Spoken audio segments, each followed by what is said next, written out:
شوف هي اصلا نتيجه المباراه نقدر نقول عنها مبروك للارسنال انها تنتهي 1-0. صح. شوف على مجريات المباراه صدق ان الارسنال كانت له فرصتين او ثلاث فرص اكثر من باريس، لكن ناخذها من البدايه، لان المباريات ما تؤخذ بالارقام اخر المباراه، تؤخذ من بدايه تسلسل المباراه. اي اول مباراه جول، وراها بلنتي 100%، بلنتي ما انحسب لباريس. صح. هذا لازم الكل يعرفه، لان 2-0 خلاص انتهت المباراه. انا 100% لان ارسنال ما عنده الدكه اللي ممكن يغير فيها، ما عنده الفريق تعبان، ما عنده العناصر. صح. منهك بدنيا، بعكس باريس كان متجهز حق الابطال، كان يلعب بهدوء وراحه حتى بالدوري لانه محسوم من زمان، حاسم الدوري وقاعد يلعب بريحيه، قاعد يجرب.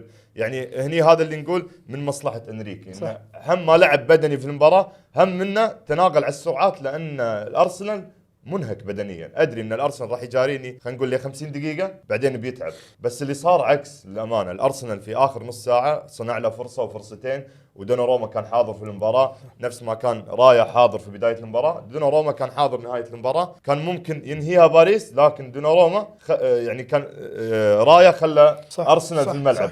والعكس صحيح، كان ارسنال ممكن يقلبها على باريس، دوناروما خلى باريس متقدم 1-0. المباراه الاياب يعني هي تفاصيل الشامبيونز دائما تقول لك هي مباريات لحظات، خصوصا يعني السنه هذه قاعد نشوف وايد تقريبا كل السنوات هي 1-0.